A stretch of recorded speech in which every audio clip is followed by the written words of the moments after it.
Well, it's Tuesday, October 1st. It's starting to cool down here in California a little bit, so I'm out in the garden cleaning up some of the plants that I have out here. I have a lot of potted strawberries out here that I need to go through and cut all the dead stuff off. Some of the suckers, like this one has a little sucker in it that grew in it, so I'll leave that in. But I want to get all the dead leaves and stuff tore off of here so I can clean these pots up and get them prepped. These here will actually go out into raised beds into the garden in Nevada for strawberries next year. So I have like 10 or 12 pots here planted, so we'll clean these up.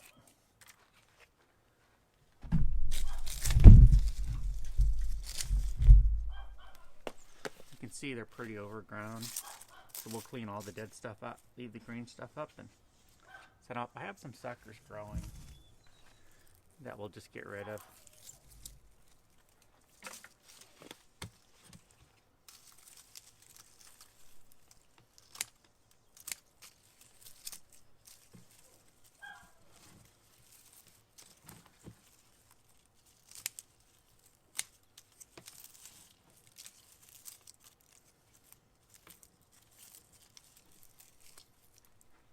The two main lavender plants are growing. I cut them back earlier this spring, and now they're growing really big, flowering up. I'll cut a lot of the flowers off, and then what I'll do is I'll take probably a couple of hundred different cuttings from these, and we'll do some propagation and get more plants for the property in Nevada.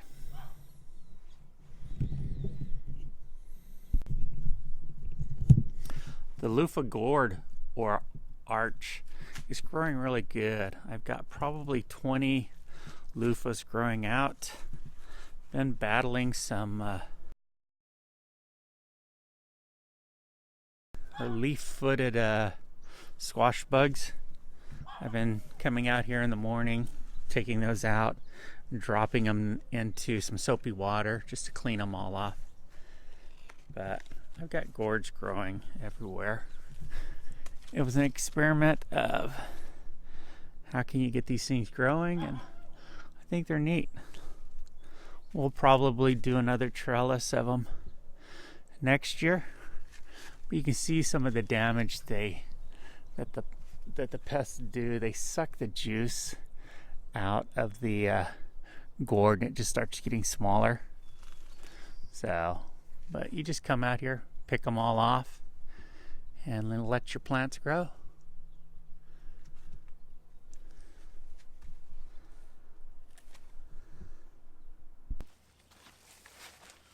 Here in my composting bin, I've been putting a lot of the green waste that we've had that we cut up from the zucchinis and stuff, and some apple cuttings, but I need to top it off.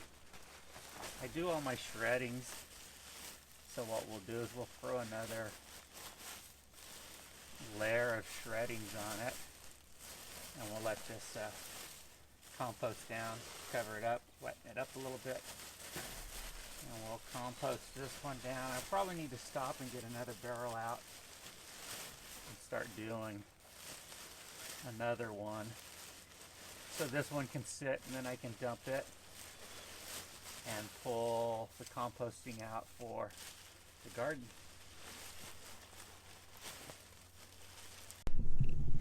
My pepper plants are basically, I probably got another month. I'll let the peppers that are growing here ripen up and then pick them. But it'll start getting way too cold and they'll start dying back. But we still have some huge peppers growing here, there. These are all yellow peppers. Some big ones here in the middle that'll start turning. So I planted these really tight. These here have been pulling some of the plants out. These are the red ones that I picked a whole lot of them yesterday, and they're ripening up inside, but we'll let this go for about another month and then we'll pull it off. But see, there are still flowers on here for some reason in the warmer summers of, California growing. You can do a lot, but it'll get cold pretty soon and we'll have to pull them up. As you can see, the harvest that we had yesterday on the peppers, we get some big peppers in here. Some of them are still turning colors and stuff, but we've done probably 10 different harvests like this. I've been giving a whole lot of them away at work because they just grow on those plants, just grow way too many for us to eat. So it's nice to share what I can grow. As it starts getting colder, I'll start cutting and replanting all of the rose cuttings that I did last year. These were all from our rose bushes, canes that we cut out, and we'll have to get these cut, get these all back into their own little pots so we can have more roses coming up. I've done a couple of them. This one's growing out pretty good in its own 1 gallon pot, but we'll do some more propagation on that. Last spring I planted 4 grape sticks from our grapevine on the fence line so I could propagate some more of those. Those took, so I have actually 5 new grapevines over here growing. Once the leaves start dying off, we will be removing those and putting those back into pots. In the front yard, I have these 2 big 3-foot by 4-foot raised beds areas that I set in. One, we put some tomato plants in that I need to dig up and pull out. We had potatoes in here before, and it seems like I didn't get them all out. I have some sweet potatoes growing here, and then I have 1, 2, 3, 4, 5 red potato shoots coming up. Oh, here's another one. So I'll clean all this up and then let the potatoes take this bed over. Up here was my setup for my carrots. This here's the first year in 3 years that I actually got carrots to take and grow. I did a lot of the water took the seeds over here to where you can see them really bushing out. So I dug some of those up and transplanted them into rows. And it's nice that the transplants actually took off and they started growing. So the rows that I have here were all transplants from where all the seeds congregated into one area, and I pulled up and set in.